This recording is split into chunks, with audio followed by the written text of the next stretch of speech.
Hey ghouls, I'm Kayla. Hey ghosties, I'm Aubrey, and we're besties who live 3 doors down from each other. We're the Halloween all-year-round girls. We love watching anything and everything spooky. And if you're curious to know what all the hype is about certain horror flicks, But not curious enough to piss your pants watching them, then this is the podcast for you. and who knows, we may even talk about our own paranormal experiences. Ooh. Welcome to Screaming Mimes. These witches curse. If you don't like cursing, then you're in for some toil and trouble. If you don't mind cursing, then let the cauldron bubble, baby. Spoiler alert! This podcast contains all the spoilers. You've been warned. Have you ever dreamt of a better version of yourself? Younger, more beautiful, more perfect? One single injection unlocks your DNA, starting a new cellular division that will release a new version of yourself. This is The Substance. Hey haunted humans, it's Kayla. And Aubrey. And we are coming to you today with The Substance. This movie was pretty incredible. I think we enjoyed it a lot, and I think you will enjoy it too. And before you start to enjoy it, we just want to give you a little preface that this one has bodies. Lots of bodies. And if you like bodies, you're going to like this episode. If you have, littles and things, I don't know why you would ever listen to this podcast with them in cursing. the car. We're cursing constantly, but yeah. But yeah, we talk about bodies in this one, so there you go. Naked bodies enduring body horror, if you will. You can find The Substance on Mubi.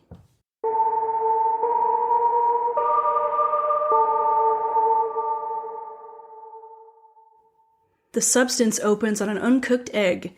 A latex-gloved hand injects the yolk with a bright neon syringe. The yolk splits into 2 separate yolks. Ooh, I love this music. I know, right? And that was just for the production company? Yeah. I guess they're also a streamer.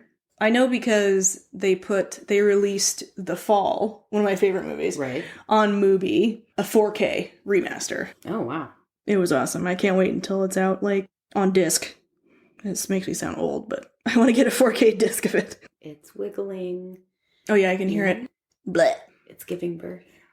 The yolk is giving birth to another yolk. And that, ladies and gentlemen, is a $16 egg.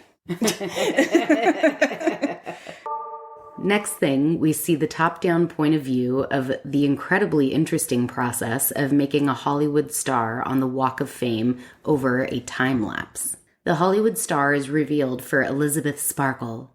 Still on the point of view, we see Elizabeth Sparkle surrounded by a red carpet on her star and being fawned over by paparazzi and her adoring fans. As time goes by, people visit and take photos with the star.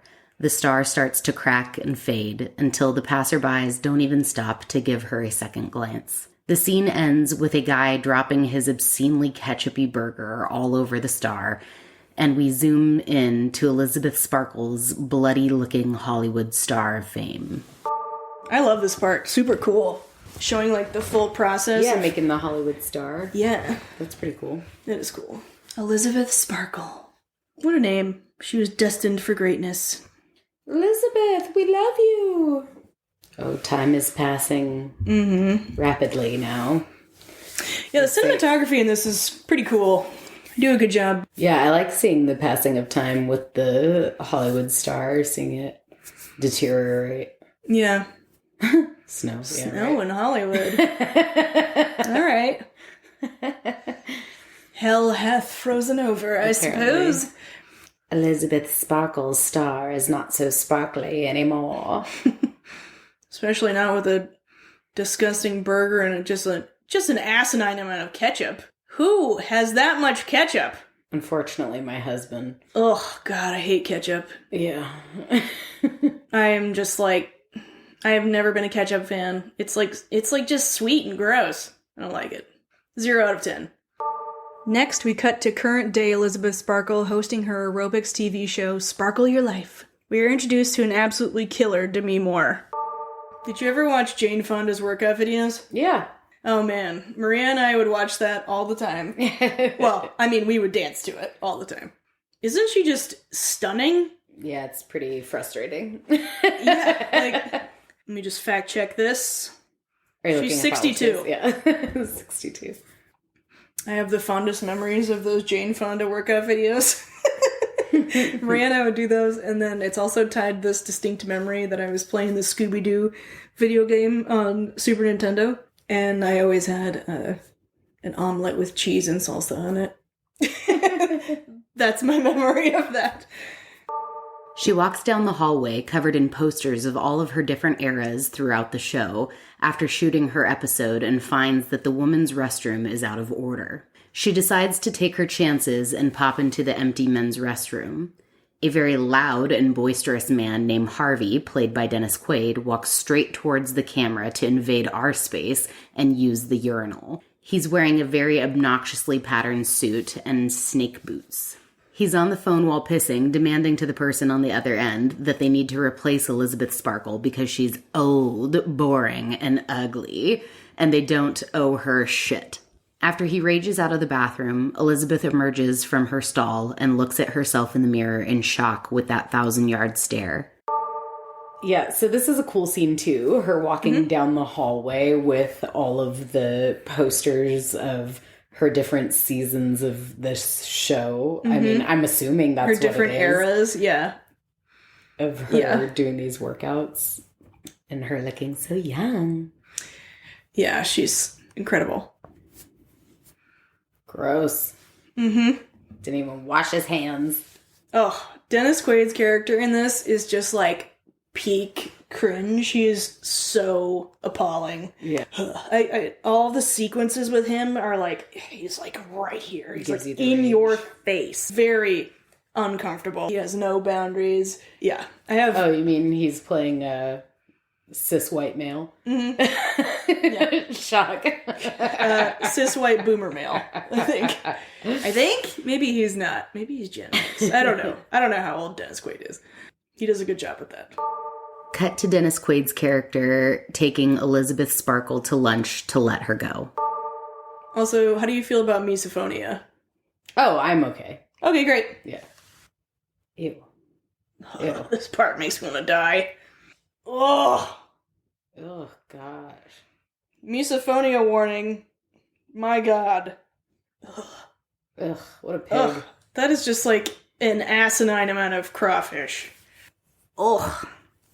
So, to our very special listener, Katie, there's a very gross misophonia scene in this movie. Yeah, it's rough. Katie Very Cool Bug, to be exact. After enduring some appalling table manners, Elizabeth interrupts Harvey's mindless chatter of trying to beat around the bush to fire her. He blows her off without dignifying her with an answer, and calls to another douchebag across the restaurant to escape the convo. Elizabeth is left in the lurch and drives herself home. Oh, okay. Well, she just saw her face getting ripped off of a billboard as a truck smashed into her. Yep. Those car accidents like that get me every time. Wow, that doctor had no bedside manner whatsoever. Way to go, bruh. This guy looks like an alien. Mm-hmm. I feel like he's meant to for some reason. Yeah, I believe so. But the fake bake is intense. Holy birthmark, Batman. Holy fake tan, Batman. Yeah, right? It's like make Trump blush. Like, jeez.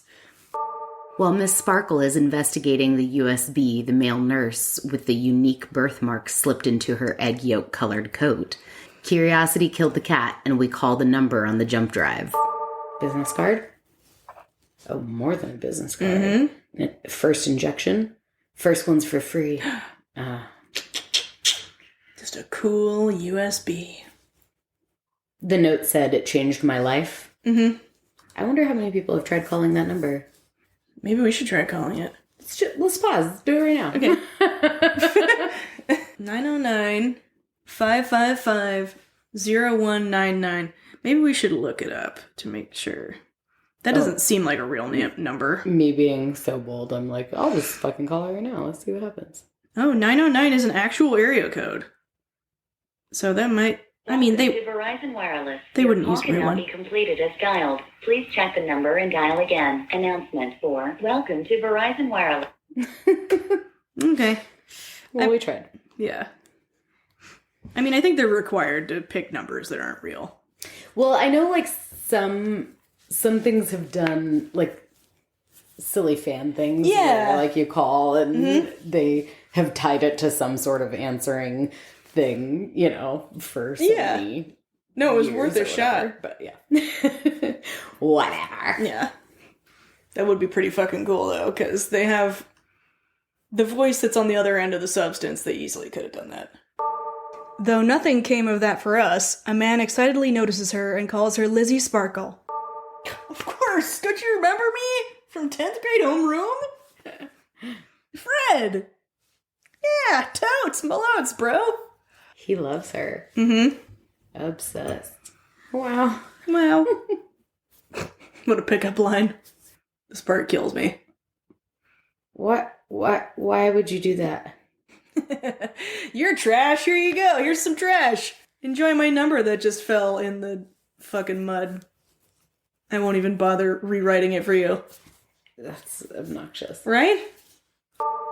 Cut to later that day, Elizabeth is pondering her life choices, staring out the window of her condo, overlooking the most stunning vista of LA. We see a big bouquet of red roses with the note. Thank you for all these years with us. You were amazing. Just really highlighting that. Every interaction that she has in this movie, I swear, is like death by 1,000 cuts. Everybody just treats her like shit. She plugs the jump drive into her TV and the ad for The Substance starts up. Have you ever dreamt of a better version of yourself? Younger, more beautiful, more perfect? One single injection unlocks your DNA, starting a new cellular division that will release a new version of yourself. This is The Substance. You are the Matrix. Everything comes from you. Everything is you. This is simply a better version of yourself. You just have to share. 1 week for one, and 1 week for the other. A perfect balance of 7 days each. The one and only thing not to forget, you are one. You can't escape from yourself. We've all dreamt of a better version of ourselves. Mm-hmm. Pump that shit up. A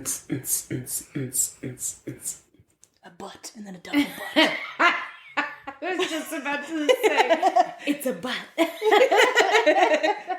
One. That's all that it showed? Mm-hmm. Okay.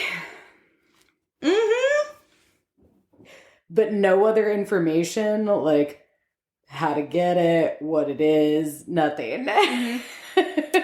Well, what would you do with that? It says The Substance on the USB, and then it has the phone number. Right, the phone number. Yes. But which we didn't. Oh, I guess called. So she didn't call. Right. So I guess that's yeah. true. Yeah. So assuming she calls the phone number and then she can get it that way. Okay, that makes sense. That makes sense. But I just assumed I would see more to this video in this ad. But yeah, that they're, you know, little to no explanation, just like it is you, it comes from you, but then it's like clearly two separate things. Yeah. And now she's drinking martinis, which is now my drink as well. Also, it's her birthday, and she got fired. It's her birthday, she got fired, and in a car accident. Yep, it's just been the best fucking day ever. Jesus. Mm-hmm. And supposedly she has nobody close to her, because she's not spoken to anybody. No. That she seems to have a relationship with. Sadly, no. She has no friends or family. Not Janelle safe. Those martinis didn't sit well. No. After you've had 6 of them, I guess. Yeah. I mean, the real question is, were they gin or vodka? Inquiring minds want to know. She promptly throws the jump drive into the trash. Elizabeth looks over her life achievements, her awards, and finds a snow globe of her first big break. It's her visage surrounded by sparkles. She chucks the snow globe at a larger-than-life photo of herself in her prime in her living room. Whoa. I mean, impeccable aim, though. She, really missed her calling. She should have been a pitcher. Mm-hmm. I mean, I don't think most people on their birthday, which I'm assuming they're going with 50, because that's what he said. Yeah. Could do that. Ah, LA. Sirens. The cleaning lady is like, you okay, bro? Right. Casting call.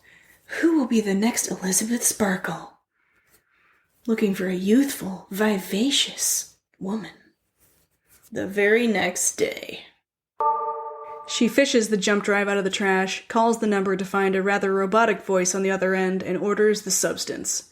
She writes down the address to pick up the product on her hand. Elizabeth checks her mail and finds a black package with what looks like 2 egg yolk symbols. She rips it open to find a plain white card with the number 503 in black lettering. Hey, so she called and placed her first order, and now she's got, I'm assuming, a locker number that she must go to the address that was given to her when she called. Nailed it. Damn, I'm good. You are good. I love this coat that she's wearing, this yellow. Isn't it great? Felt. It took me a while watching the first movie for me to realize, oh, she's the egg. That's why she's always wearing a yellow coat, you know? Because they use the analogy of the egg metaphor, you know. Yeah, and when they had the Play-Doh, it was yellow too. Yeah. The Play-Doh in the video representing the old version and the new version. Right. Just a little molding. She swipes the card to the RFID reader, and the shady shutter door only opens halfway, causing her to crawl under the door into a remarkably sketchy and dark hallway. I want to call bullshit in this scene. I don't think any woman would walk into that sketchy alley all by themselves. Like, I just don't think they would. She's desperate. She's got nothing to live for at this point. At least that's what she thinks. Yeah. Okay. Mm-hmm. That's it? That's all you get? See, I'm telling you, everything just treats her like shit in this movie. Even the inanimate objects. Scary. Mm-hmm. No way she hasn't pulled out her phone and turned on the flashlight. Come on, reality check. Right? She hasn't told anyone where she's going to be. She's just showing up to this random address that a voice on the phone said, cool. I'm looking for a party? I'm here for the gangbang? God, what is that from? Probably not anything good. I don't know. Here's the brief instructions Miss Sparkle did receive. You activate only once. You stabilize every day. You switch every 7 days without exception. Remember, you are one. There's been supposedly no exchange of money or anything for this product, and that we know of. I'm concerned. I've got questions. Are you selling your soul? What is happening? I mean, I guess you are. Yeah. Activator. Stabilizer. Mummy, I learned how to ride my bicycle with no stabilizers. Max's nephew said that. That's what they call training wheels in the UK. Food for yourself, food for your others. This unboxing scene is, you know, viral. Mm-hmm. Yeah. Later that night, we see Elizabeth gazing at her completely nude self in the bathroom mirror, contemplating the life-altering substance she's about to use. I mean, honestly, I think she's banging. I don't think she needs to do this. Right. But I mean, clearly they have made her feel like this. Right. They've made her feel useless. Yeah. Our opinions don't matter. Yeah. Our opinions are, you are such a babe, and I'm so proud of you for doing full nudity. Right? Because, damn, girl. Damn. Fucking... Own it. 60 what? Yeah. Fuck you, 60. Yeah. Look at this bitch. If my boobs look half as good as that when I'm 62, I'll be happy. Into the arm injection? I would have thought for sure it would have been like a booty or a tummy, somewhere where you wouldn't notice it, right? Yeah. Between the toes. I gotta say, if I'm injecting like a neon yellow-green liquid like that, I better be becoming fucking Spider-Man or something.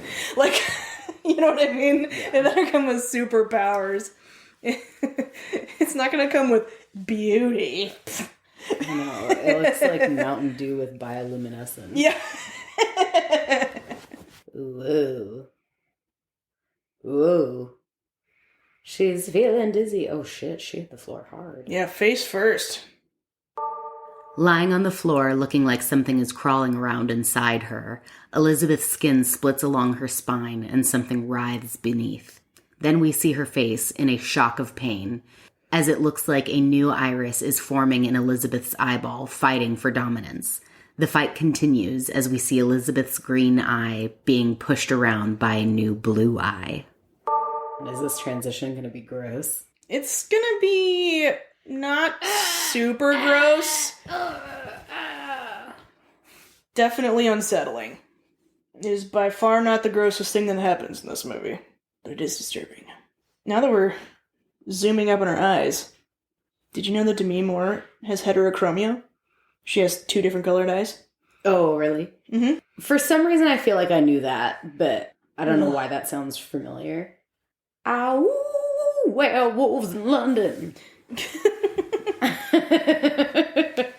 Wow. Mm-hmm. Whoa, whoa, whoa. Oh, Aaron would hate that. Mm-hmm. He hates eye stuff. Yeah.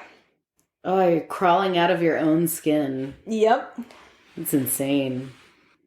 Ew, that sound is not pleasant. Mm-hmm. Coupled with her shattered screaming in the background. What do you do with that? Crawl back into it? Like a tauntaun? Hang it up. Hang it up for the week. Our point of view shifts, and it looks like we're waking from a deep, heavy-lidded sleep, with Elizabeth's torn-up back in full view. Some blood and neon liquid lay outside of her. Our eyesight is unfocused as we realize that we're outside of Elizabeth's body, and scramble towards the fogged-up mirror to gaze at our new self. You should probably take a shower. You're covered in all her juices. Her body looks exactly like my character's body in Baldur's Gate 3. She is like a perfect model for that. It's funny. Crazy. Her boobs are like the same. We're introduced to Margaret Qualley playing the younger, better self. After thoroughly checking herself out in the mirror and looking back at the unconscious Elizabeth, she pukes up some neon yellow liquid. Not safe. Whoa. Yeah, just puking up some substance. I've definitely peed that color before. Jesus. Dude. The new girl starts stitching up Elizabeth's back. Quite poorly. Mm-hmm. Next, the new girl hooks up the bag labeled Food Matrix with 7 separate pouches to Elizabeth's arm. This bag will feed and keep Elizabeth alive for a week. I'm glad that this woman was born with the ability to sew. But, Was this part of the instructions? Did I miss that? I'm not sure. I'm assuming there were more instructions than what we saw. Because why would she know what to do? This is not something that should be stitched up, but but you go on ahead, girl. It's your body. Yeah. Also, I mean, I hate to say it, but I really think you could have sewn this up better.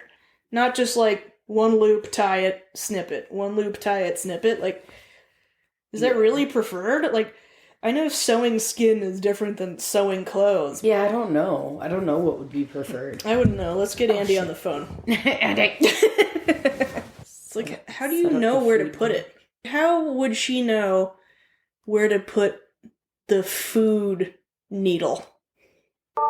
After taking care of Elizabeth, the new girl sits on the bathtub and contemplates her next move. The bathroom is like an optical illusion. The entire place is covered in white square tiles and black grout, making the box-like bathtub and sink pretty hard to see at certain angles. It feels rather sterile. Isn't that bathroom, kind of nauseating? It's so odd and dangerous. All I see is sharp edges in that bathroom. Yeah. And it's just like an illusion. It's like you could easily just trip over that bathtub and just fucking kill yourself. Right. Just exactly. fall in the bathtub. Well, when she boom. fell originally, I thought she was gonna like take herself out on the corner of that. Oh, yeah. No, well, great movie, everybody. That's it. The new girl goes to bed, wakes up and takes a shower. Her head starts throbbing and her nose bleeds. She finds the instructions for the stabilizer. I hope it's not the next day and she's just showering. I hope she showered immediately. I'm sure she... I mean, what else is she gonna do? The mess is cleaned up. Yeah. It's just girlfriend that's laying there. Check out her arse. It's just the one killer, actually. And hot fuzz it. I would not do well with this limited amount of instruction. Right. You stabilize every day. Look at this fucking, 8-gauge needle. Right? Like, I know people who have to do their hormone injections for egg extraction.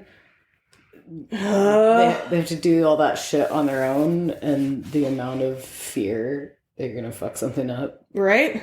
Ooh, this is rough. That is a huge ass. Yeah. Needle. That's like 4 inches long, and she just shoved it all the way into her spine. Why wouldn't she put the spinal fluid in her spine? I mean, whatever, but I don't think bodies make that much spinal fluid to, harvest it every day. Also, no way she's doing a side part. If she's trying to, be young. While doing her morning splits, as one does, she spots the discarded newspaper ad for the new Elizabeth Sparkle. The new girl takes a walk in her borrowed egg yolk coat and spots a high thigh-cut leotard with a peephole stomach in a store window, and knows it's meant to be. Cut to a couple of revolting, mediocre white men auditioning women for the aerobics TV show role, having nothing but bad shit to say about their bodies, until our girl introduces herself as Sue, and they're stunned. The male gaze cinematography kicks in full force to show us every inch of her up close. Focus is drawn to her glossy bubblegum pink lips, saying her name on repeat on a wall of 45 televisions in Harvey's office. He's over the moon excited to meet her and wears his best golden black suit in anticipation. Sue asks if they can accommodate her schedule, saying that she can only work every other week to take care of her dying mother. Barf. Gross. 36, 24, 36. Only if she 5'3". What are you doing? The male gaze, apparently. Oh, this guy's the worst. Yeah, he's actual garbage. The fact that he'd move heaven and earth for her every other week. Availability. But then, couldn't even give his assistant an iota of respect by calling her by her real name, right. Isabella, and being like, who has time for that? You're Cindy now. It's like... Well, Cindy is useless to him. Yeah, exactly. Well, that's what I mean, is she looks beautiful a little bit people like Kristen Stewart. Really? Oh, that's interesting. They'll do anything for beautiful people, apparently. A montage of photo shoots, dance practice, and stabilizer injections end Sue's first week. We see Sue admiring the billboard outside her window, looking like a Sports Illustrated model in her leotard promoting the show. Sue rocks a stunning velvet and sequined kimono with a red dragon emblazoned on it, to transition to Elizabeth. During the transfer, Sue plants her face directly into Elizabeth's face and gives Elizabeth one hell of a wake-up. And I hate that she just, left her naked on the bathroom floor all week. Okay, so she's had her first week as the new her. Mm-hmm. Now let's see what happens when she has to go back. Such a cool kimono. She is dragon. She rises from the flames. My blood is your blood. I couldn't keep it in. That was great. Any From fans out there? Boom. Always face first. Face right? Get off of me. Bitch. Elizabeth heads back to the studio to find the hallway that once greeted her with posters of herself is completely barren. Harvey shouts at her from the end of the hallway and gives her a box full of her stuff, including a gift covered in Christmas wrapping that everyone chipped in for to keep her busy. Back at the condo, Elizabeth marks in her calendar which weeks are hers and which are Sue's. We see that it's May. Elizabeth relaxes on the couch to heal from her huge back wound and only leaves the house again to pick up her next order of the substance. Man, don't tempt me, movie. I'm already sad I can't afford to buy some eggs to fry myself. Fuck. Do you think that's supposed to be like The Shining? Like the carpeting's supposed to be kind of like that? Kind of reminds me of it. Where have you been? It has Christmas wrapping paper on it. We all pitched in and got you this. To keep you busy. So insulting. Is it currently May? Yeah. And it was Christmas wrapping? Mm-hmm. I just assumed maybe it was Christmas because she's always wearing the coat. And it's LA. What if two people arrive for their substance at the same time? There's only a few numbers on those lockers. Well, fair's fair. She left her other body just lying there, naked on the bathroom floor. I let my clone rotten, naked on the bathroom floor. It's Sue's week now, and she sees evidence of Elizabeth sitting in front of the TV all week and gives the stink eye. Sue starts redecorating, starting with making a secret room in her bathroom to hide Elizabeth during the week. An angry man knocks on the door, telling her to shut the fuck up.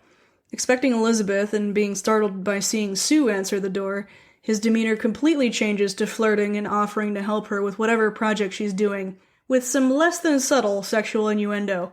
Sue drags Elizabeth into her newly built dungeon and makes sure to ferret away Elizabeth's giant poster as well.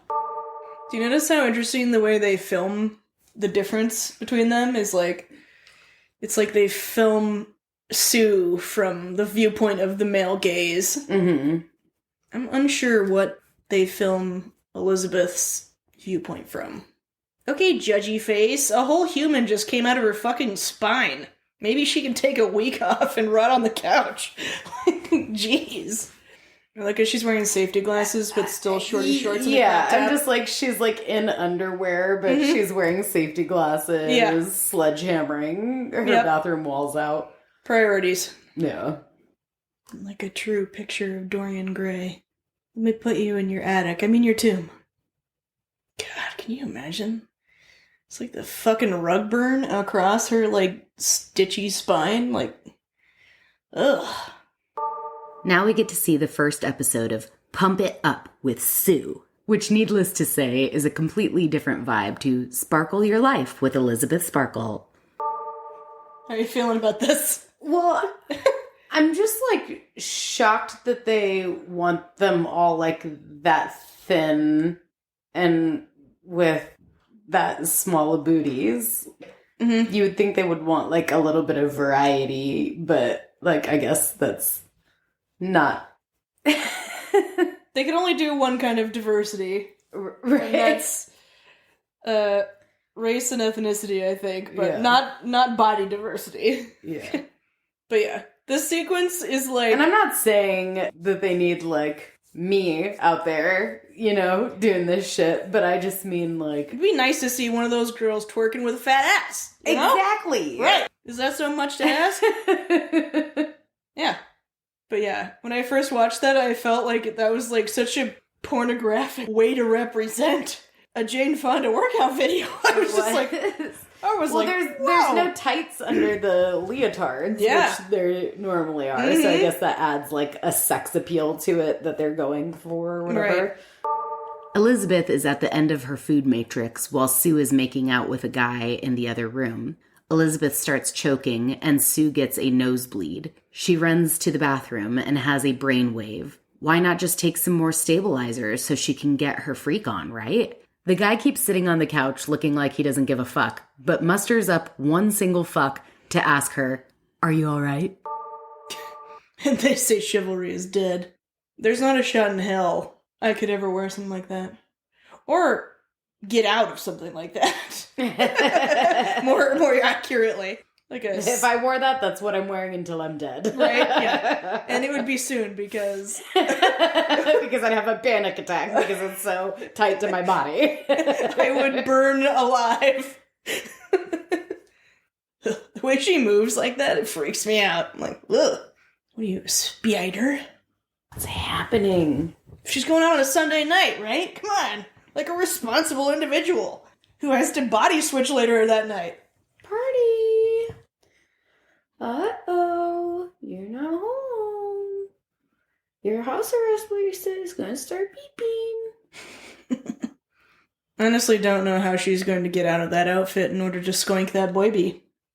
Oh, it's crotchless. Is it? No, I'm just kidding. Yikes. Sue fishes a stabilizer canister out of the trash to extract an unauthorized dose of spinal fluid to resume her sexcapades. Her leather jumpsuit has zippers on the front and back.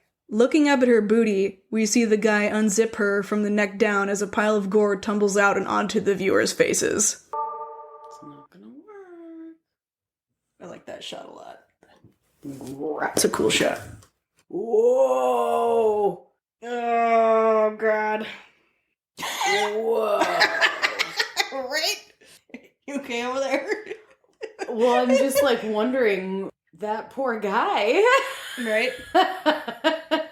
Yeah, apparently it was just a nightmare, but it's like, my God. That just came out of nowhere. I remember seeing it and being like, what? Freaking the fuck out. Of course, his name is Troy. Elizabeth comes to and finds the apartment trashed, looking like a party took place. Then sees a biker helmet with a sticky note saying, "Too drunk to take the bike home. Take care of her. Troy." As Elizabeth reaches for the note, she's shocked to see her finger is malformed. Elizabeth rushes to the bathroom to inspect her body and finds a severely sore wound on her back and a used stabilizer canister labeled Day 4 on the floor. Whoa. She has a hag's finger now. Oh, that's not gonna wash off, lady. Mm-hmm. Mm-hmm. One of the things I find really interesting about this is that we can fight all day about whether or not we think they're the same consciousness or if they're completely separate people. Because, like, you could fight either side of that cause for this movie.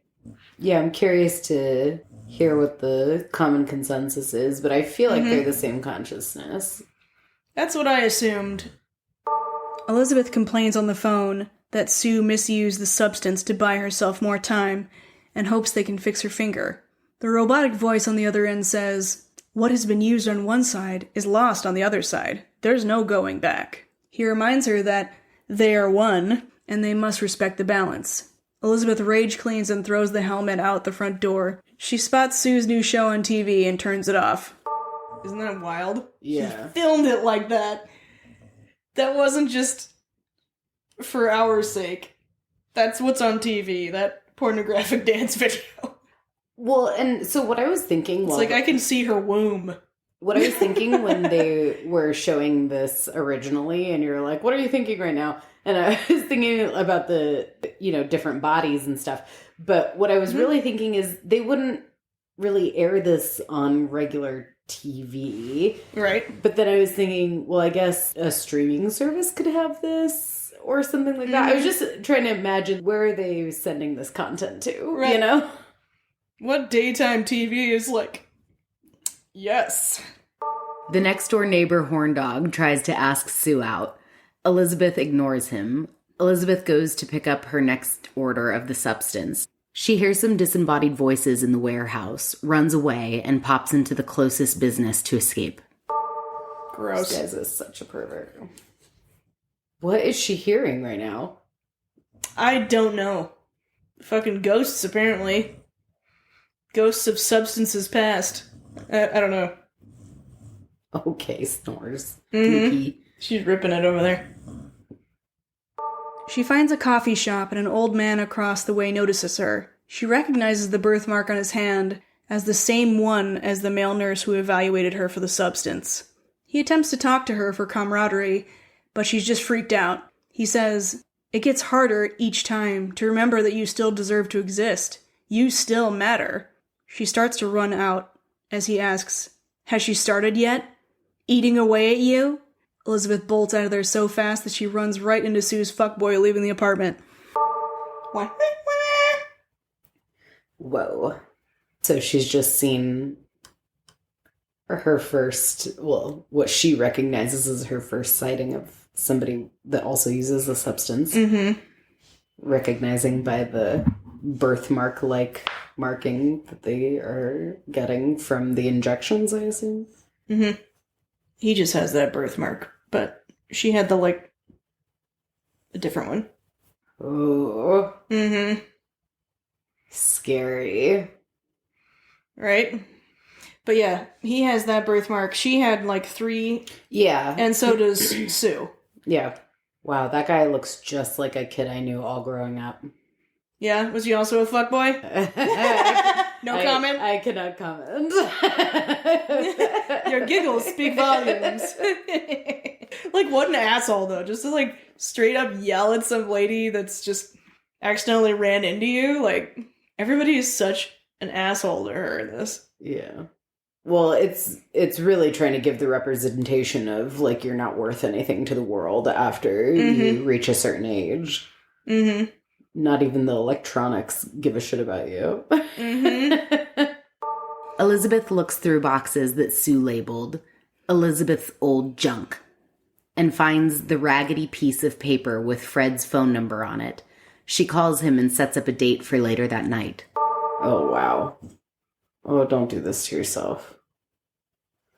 I'm so curious to know what happens when she takes time from the other her.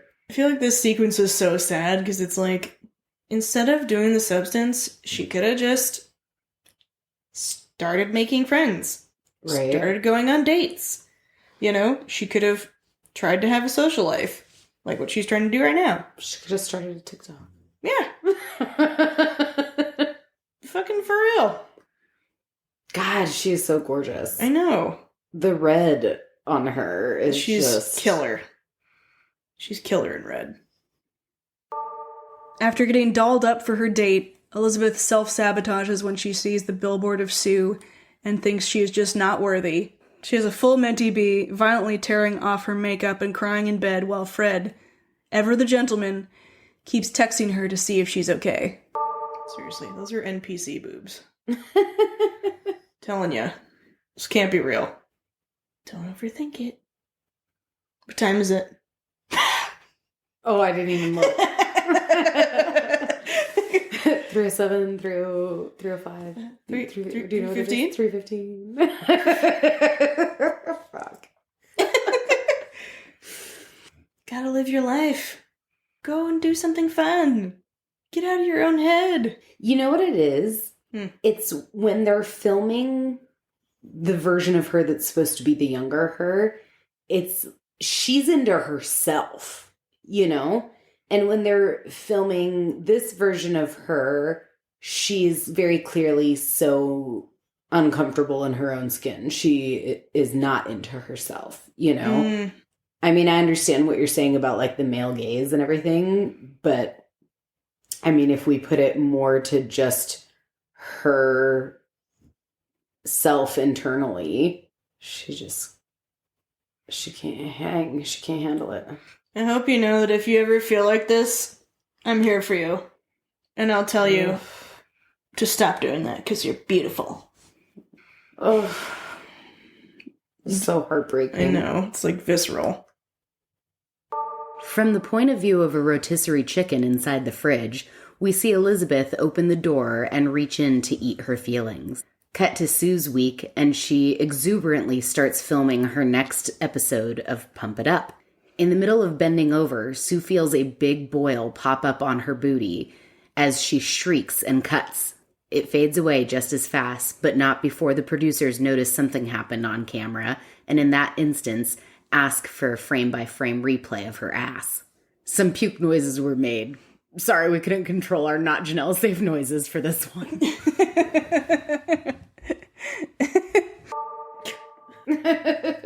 Clench! Yeah. Clench your butt cheeks! Whoa. In front of everyone. The horror. Oh, God. Could you imagine a group of people looking at a big screen of your ass? Right? It's wild. Sue demands 5 minutes, wraps herself in a robe, and runs away to her dressing room to investigate. She feels a mass under her skin in her right butt cheek and moves it up through her hip and to her navel, at which point she reaches in and pulls a gooey rotisserie chicken leg out of her belly button, and its sphincter's closed, really putting the horror in body horror. Hearing it now, that kind of sounded like the Shining music. Did you hear it? No.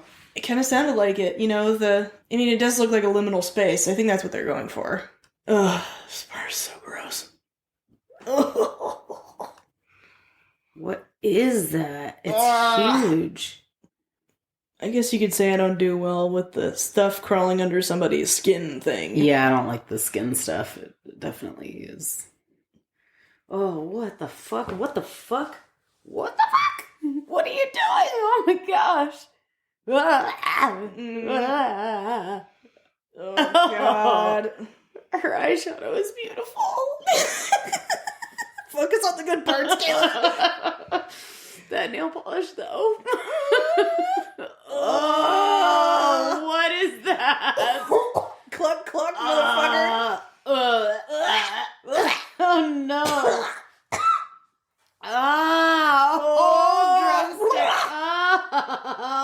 I can live without seeing that sphincter. Thank you for that. Oh my god, I'm not okay. I'm not okay. I told you this movie was gross. I tried to warn you. Wow.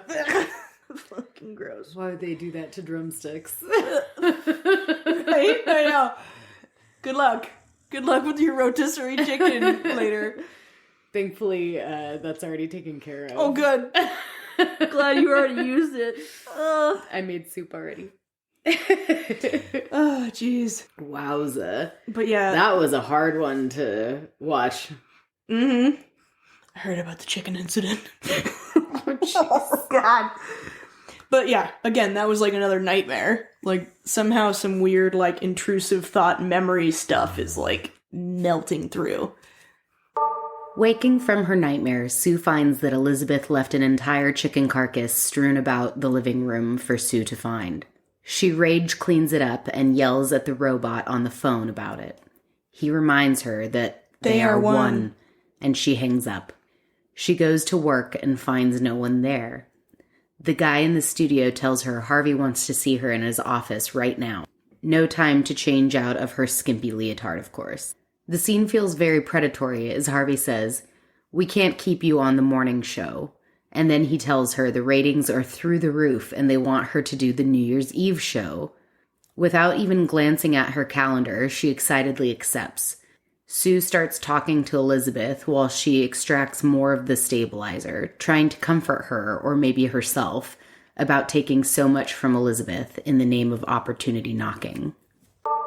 Do you see what I mean? Like, all the shots that are close up of her face, she always has, like, a smile turned up. Her eyes are turned up, you know?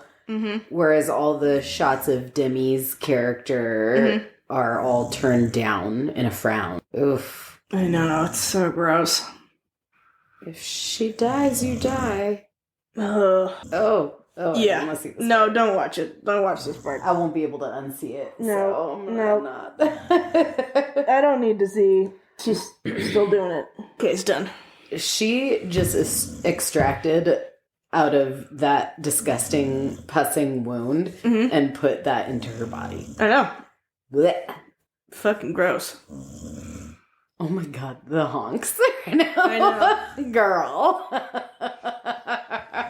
Elizabeth wakes up screaming, "No!" Then we see her showering in shock as her left leg looks like an 80-year-old's. She angrily calls the robot and demands that Sue respects the balance, and the robot asks her if she wants to stop, and it would just be her, on her own. What has been taken cannot be given back. She says she must respect the balance, and he says, then respect it. She slaps her head over and over again, saying, "Stop it, stop it, stop it, stop it." Oh man. That sucks for her. Yeah. I mean, I know we're all bound to get there, but that wasn't her time yet. You know what I mean? Yeah. I don't know how you could have this transformation and still be like, yep, continue. Continue with the substance. Because she doesn't know what else to do now. Elizabeth has melted into her couch, until she notices the unopened gift from the studio on the shelf. She tries to get up and finds that her old leg has frozen in place, and after a while of trying to force it to move, she snaps it straight. Ugh. I know. You break them bones. Oh. Oh. Oh. Oh. She's gonna break her teeth. Ah! Just a little something to keep you busy. God. It's so fucked up. We know you don't have a life, so here's a cookbook of French cuisine. Elizabeth, inspired by the French cuisine book, has decided to make her own disgusting delicacies to create a huge mess in the most violent and angry way possible while watching an interview with Sue on late night TV. Sue makes up some small-town Americana story for her background. The host asks Sue if she was a fan of Elizabeth Sparkle's show, and she disses Miss Sparkle, saying it was Jurassic Fitness. She's going straight witch. What is happening? Yeah, right? Yeah. Can you imagine? Like, she can't even give her any respect at all. What is going on with the, like, food? The cooking? Yeah. I don't know. This is my third time watching, and I still don't really understand the cooking part. Elizabeth violently rips out the guts of a chicken, threatening Sue. The cooking scene feels like a slasher movie as she beats some eggs and then they splash all over her face. The host asks Sue what her beauty secret is as Elizabeth eggs her on, saying, "Yeah, tell him who your beauty secret is. Why don't we just show them right here?" As she opens her robe and shakes her tatas at the TV. Finally fed up, she chucks eggs at the TV and window.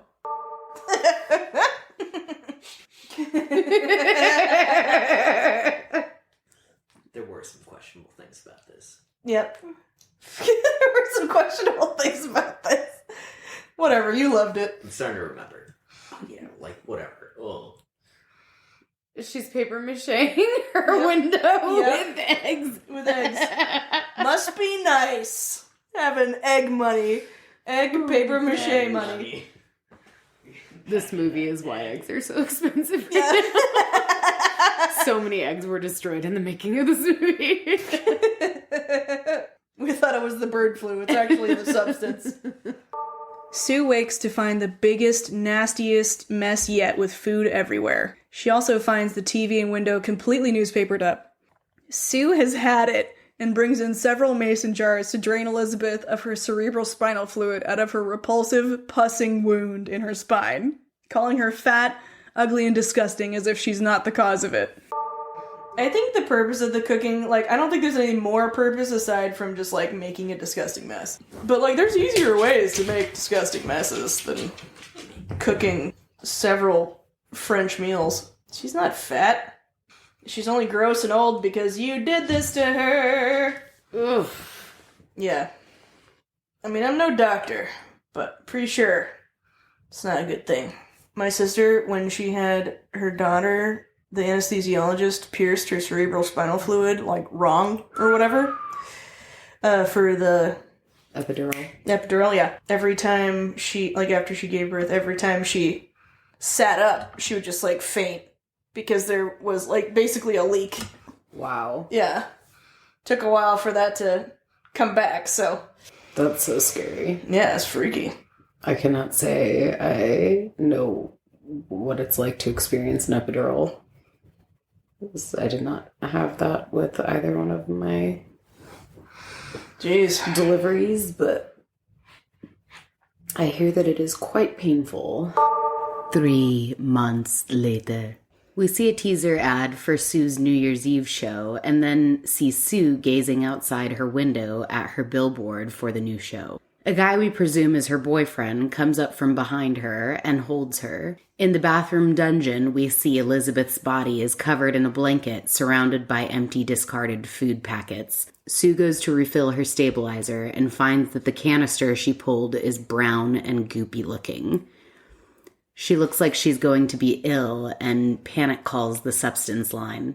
Sue explains that there's no more stabilizer fluid, and the robotic voice tells her that the only thing she can do is switch so that the fluid regenerates. She argues that can't happen because the next day is her New Year's show. Her ears ring, her nose bleeds, and she falls face first onto the tile floor. How gross would that be if you, like, came to see somebody that you know and they're just, like, staring at themselves on a billboard? Right? Yeah. It's, like, so narcissistic. Just harvest some pussy shit from my surrogate. Ugh. God. Yeah, you fucked up. Go ahead. Put that in you. I'd like to see how it goes. These women are so bad at falling. Like, Yeah. just face They go first. Face first. Every time. Like, I know knowing how to fall is an art, and I'm pretty good at it. I learned from my dad falls all the time. But, like, come on. She crawls to the bathroom, clumsily drops a bunch of things, and her boyfriend wakes up as she manages to switch over to Elizabeth. Sue's not-so-Prince Charming goes to investigate. Elizabeth slams and locks the bathroom door just in time and tells him to fuck off. He beats feet in his birthday suit straight out of the condo. Oh, Jesus. Can you imagine the crypt keeper he's about to find? This is gonna be scary. Mm-hmm. I don't think you're ready for this jelly. I don't think you're ready for this jelly. Really concerned. Gross. His hairy ass was the grossest part about all the asses that we've seen so far. Didn't need to say that. It's Quasimodo with pancake boobs. What have you done to me? What have I done to myself? Right? Elizabeth calls the substance line and says she wants to stop. He asks her if she's sure, and she screams, "I want to stop!" With her priorities in line, Elizabeth drags the gigantic poster frame of herself back to its spot in the living room. My precious. I call bullshit. No one in that condition could move. I thought the same thing, like, as soon as she fell. Like, there's no way she got up after that. Right. Elizabeth goes full babushka mode to pick up her termination order. Not before scaring the absolute shit out of the horn dog neighbor. Matchmaker, matchmaker, make me a match. Find me a find. Catch me a catch. I love that part. Fuck off! Ooh, I did a good job. That's pretty Did you hear that? Hire me. With what seems like inhuman speed, Elizabeth drags Sue's body out to the living room. Rug burns be damned. And we're done. Well, we're running, but we're not doing that anymore. There's no way she's carrying that body like that. No way. Well, like, the whole time they've been struggling to drag each other back and forth, and now she just got her by one. Okay. Yep. They really gave up on the end of this movie here. She's got superhuman strength for looking like she's 130 years old, okay?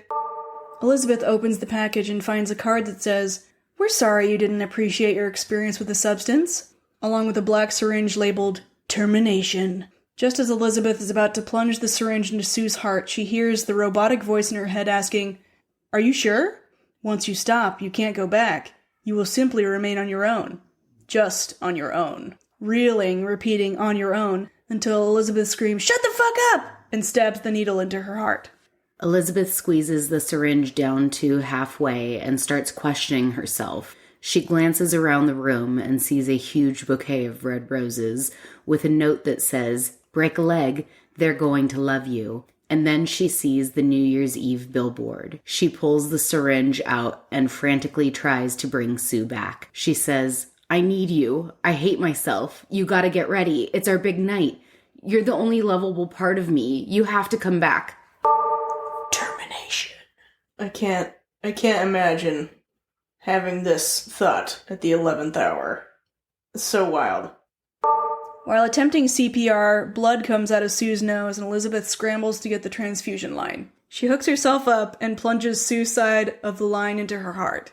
Sue spits up blood onto Elizabeth and wakes up. They are face to face for the first time. They skitter away from each other in horror until Sue realizes that Elizabeth was trying to kill her. A brawl ensues. Was not expecting this. Mm-hmm. Shit. Right? Fucking Wonder Woman kicked her. And yeah, this is the violence part. Now she's the Terminator. With the picture and the eye. Yeah. Terminator. Yeah. Perfect. Always landing on your head. This is when the fight starts to get brutal, just to warn you. Elizabeth manages to briefly barricade herself in the bathroom before Sue breaks the door down. She smashes Elizabeth's head into the pointy edge of the sink and then repeatedly into the mirror. Elizabeth somehow crawls away back into the living room. In a scene I think Tarantino would be proud of, Sue literally kicks Elizabeth in the ribs to death and gets absolutely drenched in her blood. The screen goes black and white. Writing says, "Remember, you are one." As Sue recoils in pain, she looks in horror at herself and what she's done. Couldn't get away without head smashing. I'm just closing my eyes. You just tell me when it's over. It's over. There's no way somebody in that condition lives through that. No. That traumatic of a brain injury, she's already got a brain bleed. Like, it's over. Game over, man. Game over. Game over. Alright, now it's gonna get brutal again. She's not gonna smash her head, but... Yeah. I think she's dead. I don't think she needs 13 kicks to the ribs. You literally just kicked the life out of yourself. Mm-hmm. And you are never getting Elizabeth out of that carpet. Not a shot in hell. Oh, now you realize what you did. Way to have empathy at the end, you fucking psycho. Quick, you better get your stabilizer out of her spine before it all dries up. I know, right? Don't forget, think about yourself. See, that's why I think they're separate consciousnesses. That sequence. Like the true psycho that she is, she believes the show must go on. Sue is all dolled up in her huge Cinderella gown as her ears start to ring. She runs to the bathroom and starts coughing profusely. This is gonna be great. Sounds good. Oh god, here it begins. I really like the way it made it sound like there are two people coughing. Yeah, that was a good point. Hadn't thought about that before. How do you feel about teeth? Oh, I have so many nightmares about like my teeth like falling out, rotting out, or whatever. I'm pretty sure it's the most common nightmare that people have. I have it too. Hold on to your butts. She coughs up a tooth and then starts self-sabotaging. She's pulling out her own teeth while laughing like the Mad Hatter until the thought pops in her head. Have you ever dreamt of a better version of yourself? Younger, more beautiful, more perfect? Her delulu is interrupted by someone knocking on the door and checking on her. As she's running out to exact her ill-advised plan, she bumps into Harvey and the execs. They ask her to smile, and she manages to skirt the issue by deploying a pressed lips smile and being lucky enough that some topless showgirls run by to distract them. Don't keep pulling. Oh, God. Madness reigns. Oh, yeah. Punch her in the face. Smile when your teeth are aching. Smile even though they're breaking out of your mouth. Just remember to smile. How is she still not like hemorrhaging blood from her mouth? Yeah, there should be a lot more coughing and, drowning in blood. Oh, God. Now the fingernails. Mm-hmm. Woof. And she just, lets her intrusive thoughts win. She's just like, take it off. The fuck? So what do you think is about to happen right now? It's all a dream. All of it's a dream. Okay. I don't know. Have you ever dreamt about a different version of yourself? Would you like to stay in that dream? It's called a simulation. We hook you up. Uh-huh. It's gonna work. Yeah. Great plan. Wow. Whoa. So yeah, nothing could prepare you for this. Hold tight. She's falling apart piece by piece as she runs back home to inject the activator. You immediately notice that this has gone horribly wrong when you see 8 different eyeballs fighting for dominance. Sue splits open and we're introduced to Monstro Elisu, which is worse than you can possibly imagine. There's a front face, a back face, and everything in between. including many boob-looking eyeballs and plenty of teeth chomping at the bit. Deformed in every way. The back face looks exactly like Elizabeth, though, stuck with her mouth agape. After taking herself in, she pukes up a neon green liquid. What in the Resident Evil is going on right now? Yeah. There is no good. Not safe for Janelle. Monstro Ellisu. So Elizabeth and Sue. Oh, wow. Ella Sue gets her blue dress back on somehow and starts getting ready to be the belle of the ball. She looks like she's destroying the Elizabeth poster, but she's actually cutting Elizabeth's face out of the poster and super glues it to her face. Oh, sorry. Get dressed up, girl. Yep. Just cover up that placenta you're dragging around or whatever that is. You're beautiful. You're beautiful. I'm fucking high. Yeah, where are you going to put that earring? Stick it right in one of those holes. Mm-hmm. Over many... Just jab it in. It's fine. Yeah. Oof. Beautiful. You know, one of those sphincters you have on your face. It's fine. Oh, yeah. Let's just curl the one hair you have. Everyone's going to notice. Totally not just going to burn it right off. And there you go. Nice and singed off. Perfect. Somehow I don't think they're going to notice. No, gotta take time out of your busy day to stab that picture, you know. It's such a look. With the titty hanging out and everything. I really love it. We see through Ella Sue's point of view, which is through a mask with eye holes cut in. She fools security, they let her in, and she finds a hallway full of her adoring fans. What? The Delulu is strong. Of all the ways they gave up in this movie. They were just like, yep, we need to make this scene happen, so someone has to let her through the door. There you are. And all these people are, what the fuck is so happening right now? Got it. Okay. Hallucinations are everything. It became clear there pretty quickly. And she's like, what? There's no way. No way. Ella Sue attempts to talk into the microphone as the show starts and her mask falls off. She starts gagging and performs possibly the grossest puke scene I've ever seen. Out of one of her other orifices, she coughs up a boob eyeball. The French are glad to die for love. Fuck yeah. Nice. Diamonds are a girl's best friend. Talk to me, Harry Ziegler. Tell me all about it. Everyone is remarkably chill. The music. I know, right? Like she's walking on the moon. Bum, bum, bum, bum, bum, bum.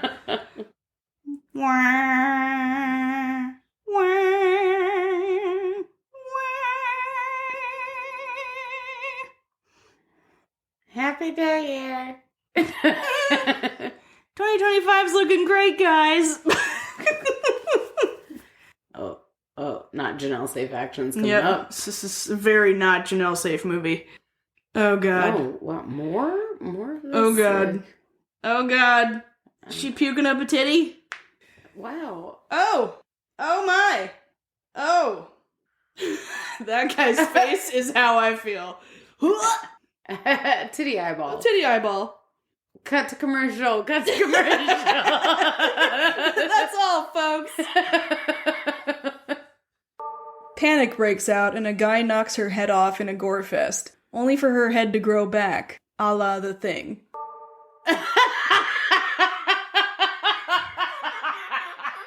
Right? I didn't realize this was a comedy. We Apparently sat down to watch it, but yeah, apparently it is. This sequence. Shoot the monster! Burn the witch! Yeah. It's me! Yeah. Oh, All right. no. I hope this part is like Quentin Tarantino level, okay? Just to warn you. It's me. It's me, Mario.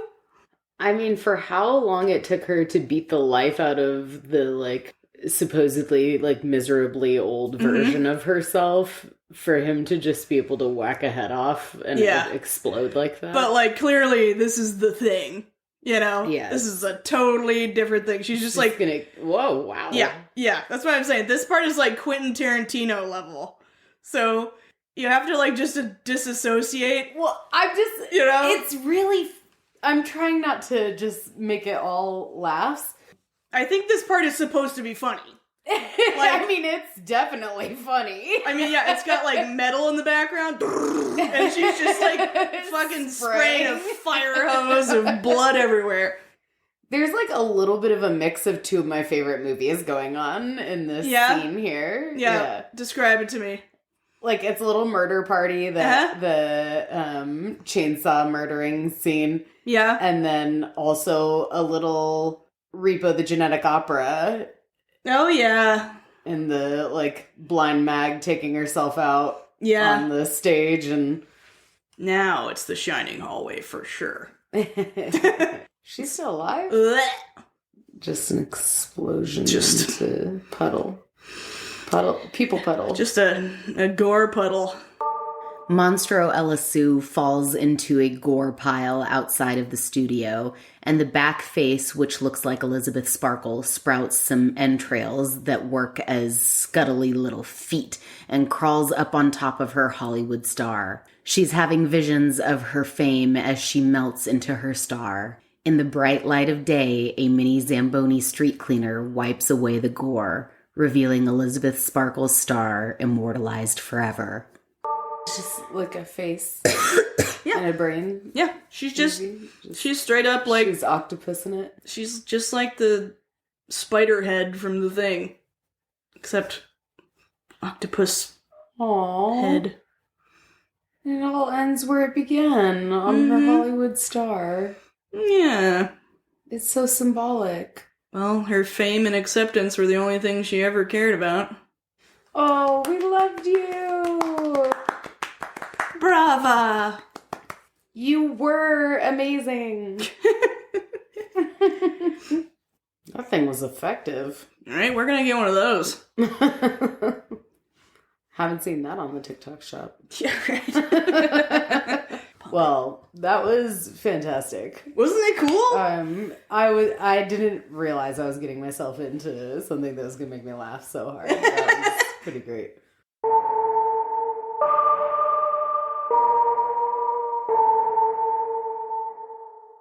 The Substance is directed by Coralie Faja.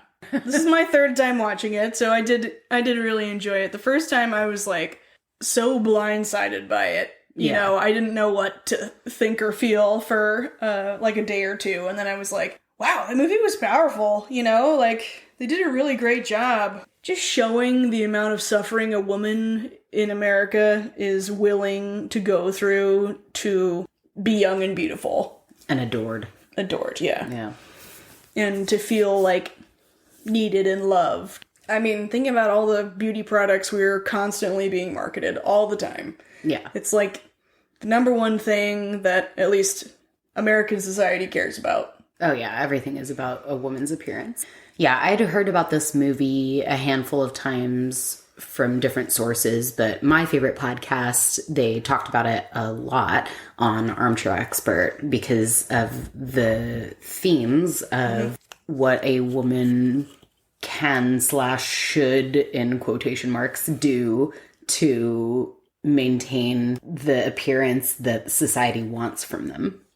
Mm-hmm. I thought it was a really good capturing of that sentiment, and what was holding me back from watching it was that I had heard it was really gory. Mm-hmm. Now, I would say, yeah, I guess it's gory in the sense of like actual gore, right? Mm-hmm. Blood and guts and gore, right? Mm-hmm. What actually gets me is not the gore necessarily. It's more brutality and like seeing like person on person violence or person on animal violence or any of those kinds of things. Like I really don't like the brutality of things. So the gore wasn't actually a huge problem for me. It was it was a little bit slapsticky in a sense for me, and I actually really enjoy that. I think it's good comedy gold. I mean, towards the end of the movie, I was like cackling, laughing because I thought it was so great. And the one thing that I did actually write down as I was thinking about the movie and how it made me feel while I was watching it. The vibes go from dark commentary, almost a mix of Tarantino and Flanagan, to a Drag Me to Hell, Last House on the Left kind of vibe with the... Raimis? Yeah, the Raimi brothers. And then it finishes with a real B-style Signal type of, like, murder party kind of thing. Yeah. Yeah, the end of it felt a lot like... knowing that during filming Cabin Fever, Eli Roth was just gleefully behind the camera squirting ketchup into people's faces. Yeah. It felt a lot like that, you know? It was like, okay, that's why when we wrote, like, Tarantino would be proud, like, that whole end sequence, I would love to know how many, like, gallons of fake blood they used. Because it was, like, it was over the top. It was I'd love to know how goofy. many eggs they used. Yeah, right? What was the budget for this movie? The budget went all to eggs, just to be clear. Yeah. I do wonder if anyone asked that question. How many eggs? How many eggs were lost in the making of this movie? Yeah. Oh, man. On a real note, something that I think we should talk about is the way that this movie makes you think. So one of the things I noticed while we were watching it, now we're having a different experience than the average viewer because we're recording ourselves watching it. And so we are thinking a little bit about what we're saying as we're watching it and how we're reacting, right? Not to say that we're changing our reaction at all, but it did make me very aware of how I want to verbalize what I'm feeling and seeing that's going on because I want to be on the right side of the conversation, if that makes sense. And I don't want to do any injustice to the actors and things like that. So, like, you know, we talk about how incredibly gorgeous Demi Moore is and how her body is banging. And they're trying to represent it as, like, she's aged, up. You know, and that's what they're getting across in some manner, you know, like it's working.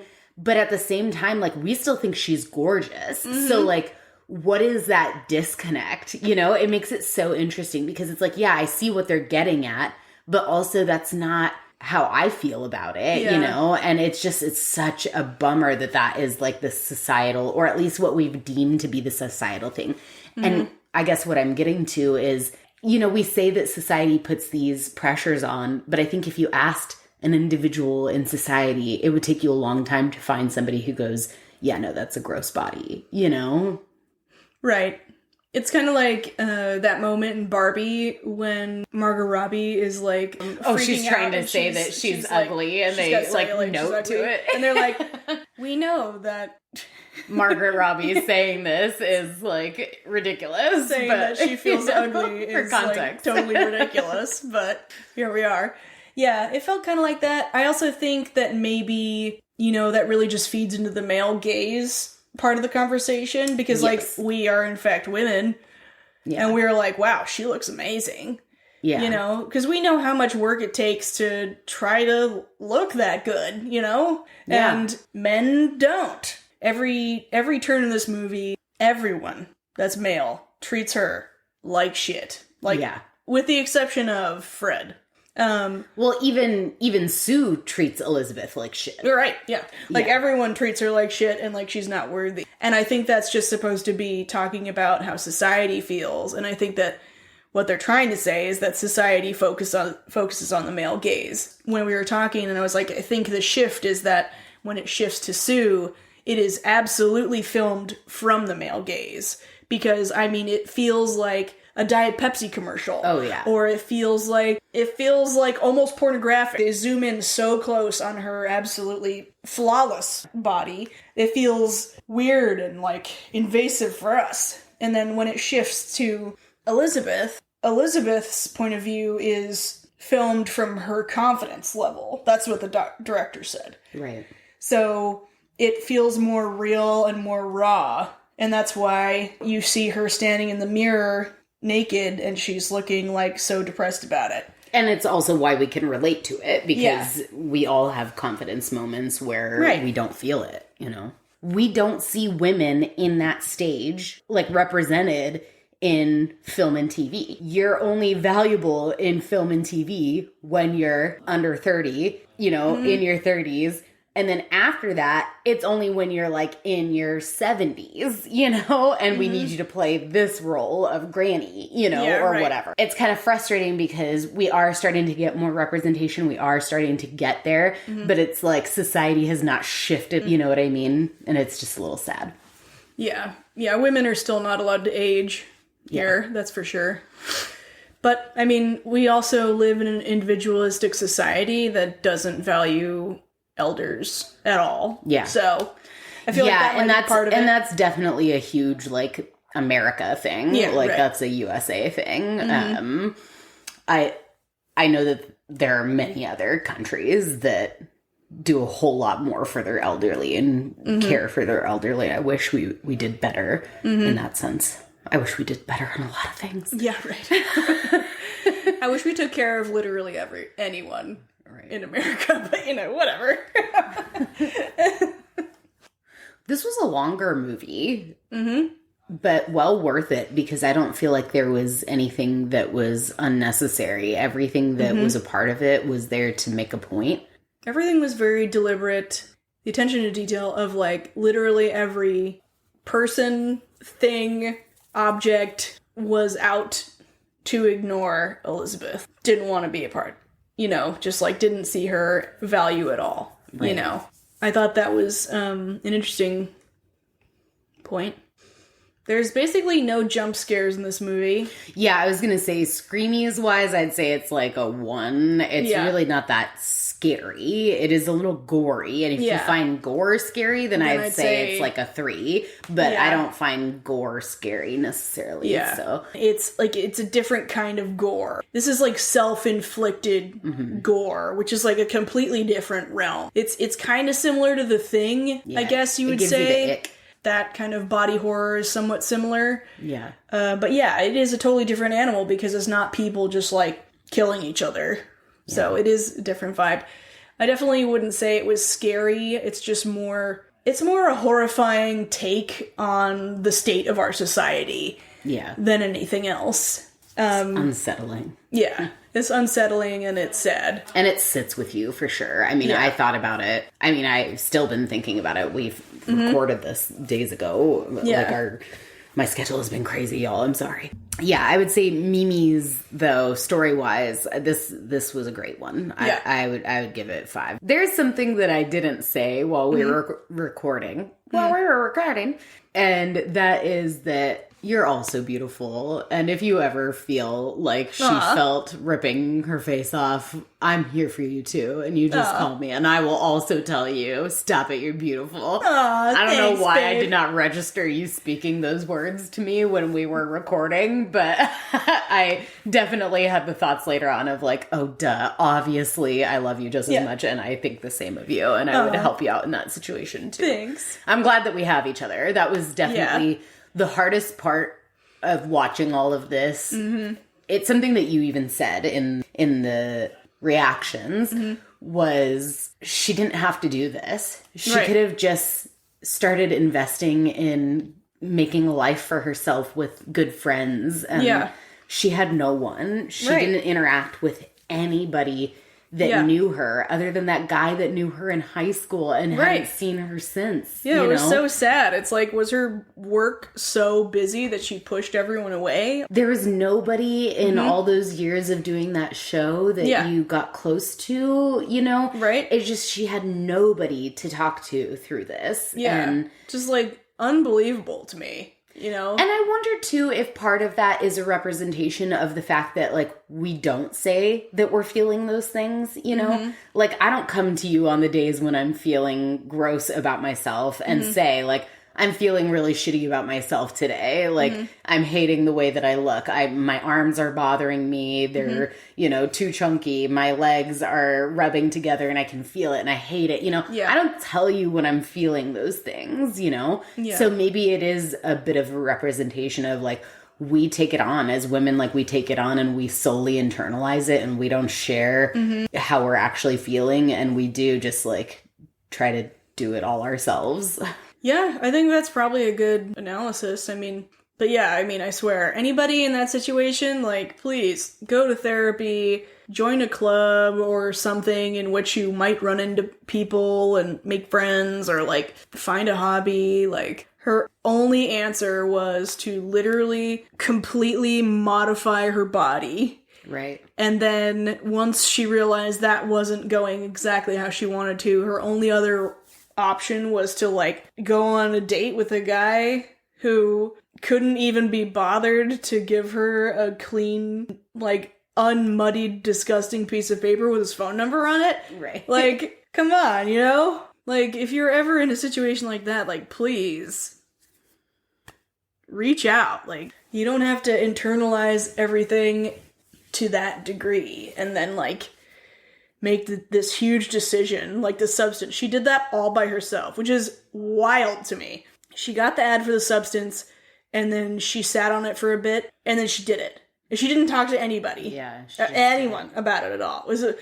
That's wild to me. An earth-shattering decision like that to make entirely on your own, with also, like, no reviews to look up. Yeah, there's no information. Yeah. No way The lack of information was a problem for us. Yeah. No way to know that anybody actually, like, survives this or, like, what it actually entails. There's no, like, and then a human is going to crawl out of your spine and then your body is just going to be sitting there for a week. That's just wild. Anyway, I think it was great. I definitely wouldn't necessarily put it in, like, the horror category if it weren't for the fact of the gore, really. Yeah. But they did a great job. I definitely see why it's winning awards, which generally I don't agree with the awards. They're always like for super depressing movies that no one ever wants to see. This one I felt like was worth it. Yeah, I agree. She did a great job. It was a very visceral performance. I definitely recommend it if you're, not the faint of heart. There's a whole lot of nudity. So much nudity, bunch of gore. Also, misophonia. If you get triggered by people eating, woof. That scene with Dennis Quaid is rough. And then also her and the French cooking later on, so. Yeah. Okay, so final question. Okay. Do you think that Elizabeth and Sue are a shared consciousness? I think they're separate people. I just don't see how you could treat someone you are presumably sharing a consciousness with, or literally are the same consciousness, the way they treated each other. I don't see how you could just... Self-hatred. Yeah, that's the only way, I guess, is like you have to hate yourself so much that you would just ruin the other's life. And it's... So yeah, I really think they're separate. I know that, like, the way that most people take it and the director says, like, I know that the vibe is supposed to be, like, that they're sharing a consciousness, like, you are one is something they say over and over and over again, but I just, how do you kick yourself to death? And, there's that moment when Elizabeth realizes that she's terminating Sue and... that she has the award show or the New Year's Eve show and all of that stuff. And she says to her, I love you. That was so heartbreaking. Right. It's like only when she's decided to completely destroy herself, she like finds some little bit of self-love in thinking that the best part of herself was that. And that is so sad. Yeah, that was super sad. Personally, I think that they do have a shared consciousness, but it's not a fully shared consciousness. Like, it's not like I am you, you are me, we experience everything the same. Yeah. I think it's more of, like, if you believe in, like, say, other planes of existence, right? Like, say that we go like multiverse theory here. Like if there's another you that you have like a connected consciousness with, but you have no like recollection of anything there. Now, the only time that they're having some shared moments where they're experiencing something together, I think, is in that transition state when they're switching. And that's when those like weird distorted like visions or dreams or hallucinations are coming in. Yeah. Like the part where Elizabeth keeps seeing a motorcycle in like what feels like a dark tunnel coming towards her, and she has no reason to think of a motorcycle, but like the guy that Sue is pursuing is driving a motorcycle. Or like the whole rotisserie chicken the drumstick. drumstick. It's like it's just because, presumably because Elizabeth was either eating it, Binge eating it, and then she transferred, and Sue just made a nightmare of it, I guess. Right, yeah. Yeah, so that makes sense. I definitely don't think they're like some sort of like sensate situation either. Right, Like, yeah. I don't think they're like... They don't have the ability to communicate with each other. Yeah. In that sense. Yeah. They're not like two separate people, but they share thoughts and feelings and stuff and sensations. They're not like that either. But I think I see what you're saying. Like, there's something there that's connected, but it's not like... It's definitely not some sort of communication, because at no point in the movie do they ever attempt to communicate with each other, which I think was a deliberate choice. Like, because I feel like anybody in that situation, for real, would be, like, writing each other notes or something. Right. You know? Yeah. Yeah, instead they just did some, like, passive-aggressive stuff. Yeah. Yeah. They were just, like, passive-aggressive roommates, you know? Just escalating to breaking the lease situation. Like... Well, that was The Substance. Would you guys take the substance? Let us know. Catch you next time, y'all. Bye-bye-bye. Bye-bye-bye-bye. Bye-bye-bye-bye. Hey, thanks for listening. Screaming Mimi's is an independently run podcast. Right now, it's just your favorite ghouls, Aubrey and Kayla, with the help of Aubrey's husband, Max, who stands in as our Google search certified audio engineer support. Kayla created the art and music, and together, Aubrey and Kayla write and edit the episodes. The best way you can support our podcast is by following, sharing, and leaving us a comment or review wherever you listen. We appreciate your engagement, and we will be back to scare ya Wednesday after next.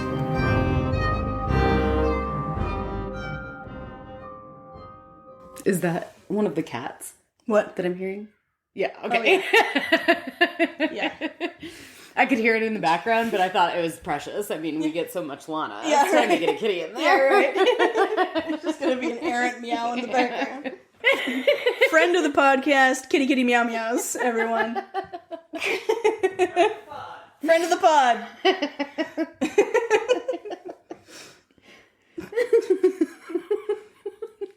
She's just gonna keep going. That's okay. She's just yowling. She's got her baby in her mouth, and she's yowling. Out of her repulsive pussing wound.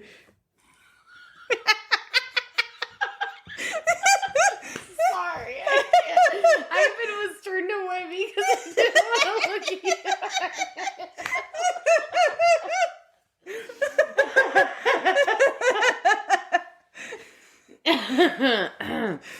Fuck it. Repulsive pussy wound. That's what it is. It's not. It's not. Repulsive pussing wound. I can't even get through it. I wrote this. Woof. Sorry, Mom.